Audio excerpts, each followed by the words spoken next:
Hi everyone, good morning. ఇది మా husband birthday వ్లాగ్కి continuation అనమాట. లాస్ట్ వీడియోలో చూసారు కదా తన బర్త్డే వీడియో.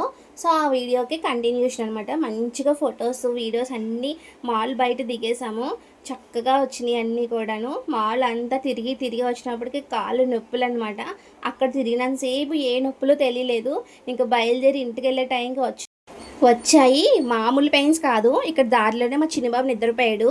మంచిగా పడుకున్నాడు అనమాట దారిలో. నేను ఇంటికి రాగానే ఒక 1 అవర్ పైనే మేము అందరం కూడా పడుకుని పోయాము. ఇంకా వంట చేశాను, ములక్కాడ కర్రీ.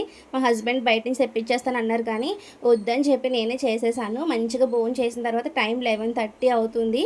కేక్ ఆర్డర్ చేశారనమాట. నేను అసలు వద్దు, నాకు కేక్ కూడా కట్ చేసే అంత ఓపిక లేదని చెప్తే, లేదు లేదు 1 ఇయర్కి ఒకసారే కట్ చేసుకుంటాం కదా, అది కూడా ఇద్దరిది కలిపి ఒకే రోజు చేసుకుంటున్నాం కాబట్టి అలా ఎలా మిస్ చేస్తామని చెప్పి మంచిగా కేక్ అయితే ఆర్డర్ పెట్టారు తను. కేక్ కూడా వచ్చింది ఆ టైంకి 11:30కి. ఇంకా తనకి ఇంకా హాఫ్ అన్ అవర్ ఉంది కాబట్టి తన బర్త్డే అయిపోవడానికి ఫస్ట్ తనైతే కట్ చేశారు. తర్వాత నాదే అనమాట. ఇదంతా కంప్లీట్ అవ్వడానికి హాఫ్ అన్ అవర్ 12 అయిపోతుంది కాబట్టి ఇంక 12 అయినప్పటికి నేను కట్ చేశాను అనమాట. మంచిగా ఆ రోజు అయితే కేక్ కటింగ్ కూడా అయిపోయింది. మా బ్యాక్గ్రౌండ్ చూసి నవ్వుకోకండి, మా బట్టలు అవి రెండు కలిసిపోయాయి. జులై సినిమాలో కర్టెన్స్ వెనకాల ఇలియానా ఉంటే, అదేంటమ్మా కర్టెన్స్ వెనకాలే ఉన్నామంటే కర్టెన్ బయటే ఉండండి నాన్న అని అంటది కదా, సేమ్ నాకు అదే గుర్తు వస్తుంది ఇప్పుడు. ఏమా కట్టను వెనక నిలబడ్డావేమమ్మా, బయటికి రా. నేను బయటే ఉన్నాను నాన్న. కేక్ అయితే సూపర్ ఉంది. ఇలా అయితే మా బర్త్డే జరిగిందనమాట. ఫస్ట్ మా హస్బెండ్ బర్త్డే అయితే పాపం తనకు పెట్టకుండా మేమే తినేసాం కేక్ని. ఇప్పుడు నా బర్త్డే అనమాట. హ్యాపీ బర్త్డే అని చెప్పేసి మా హస్బెండ్ చెప్తున్నారు. ఇక్కడ అస్సలు మిస్ అవ్వద్దు, మా బాబు రియాక్షన్ చూడండి. ఇక్కడ కేక్ మీకు పెట్టి ఆ కేక్ని ఏం చేయాలో తెలియక నేనే తినేస్తుంటే మా బాబు రియాక్షన్ అస్సలు మిస్ అవ్వద్దు. 1 2 3 ఎంత షాక్ అయిపోతున్నాడో అసలు, అంత నేనే తినేసానని. ఇంకా తర్వాత మార్నింగ్ హస్బెండ్కి చాలా ఇంపార్టెంట్ మీటింగ్ ఉంటే అప్పటికప్పుడు మీటింగ్ అని తెలిస్తే ఇంకా వెళ్ళిపోతారనమాట. అసలు ఆ రోజు కొంచెం లేట్గా వెళ్తారేమో అనుకున్నాం కానీ పాపం చాలా ఫాస్ట్గా రెడీ అయిపోయి వెళ్ళిపోయారు. నేను ఇంకా అసలు ముందు రోజు నుంచి కాళ్ళు పెయిన్స్ అనమాట, మామూలుగా రాలేదు నాకు లెగ్ పెయిన్స్.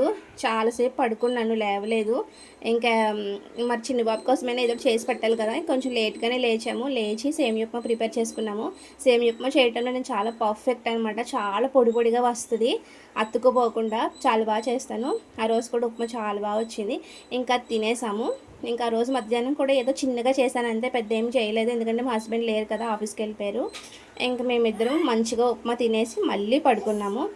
మంచిగా మళ్ళీ తినేసి ఇంకా అలా సాయంత్రం అయిపోయింది. తను వచ్చే టైంకి నేను రెడీ అయిపోయి ఉన్నాను. ఆ రోజు ఈస్టర్ అనమాట. నా బర్త్డే ఈస్టర్ 2 సండే వచ్చినాయి కాబట్టి నేను ఇంకా హ్యాపీ. ఆ రోజు చర్చ్కి వెళ్ళాం ఫస్ట్. తను రాగానే చర్చ్కి వెళ్ళి చర్చ్లో కొంతసేపు ప్రేయర్ అయితే చేసుకుని వచ్చాము. వచ్చిన తర్వాత నేను వంట చేస్తాను అనమాట. వస్తూ చికెన్ తీసుకున్నాము. మంచిగా పులావ్ చేసి చికెన్ కర్రీ చేశాను. ఇంక ఇవైతే చర్చ్లో ఫొటోస్ అనమాట. ఇది నా పెళ్ళప్పుడు శారీ, ఇది వైట్ శారీ. ఇంకా అదే వేసుకున్నాను ఎందుకంటే నేను ముందు రోజే కొత్త డ్రెస్ వేసేసుకున్నాను కదా. ఇంకా నేను ఈ రోజైతే శారీ వేసుకున్నాను అనమాట. నాకు బర్త్డేకి ఖచ్చితంగా కొత్త డ్రెస్ వేసుకోవాలి అట్లా ఏమి ఉండదు, ఉంటే వేసుకుంటాను లేకపోతే లేదు.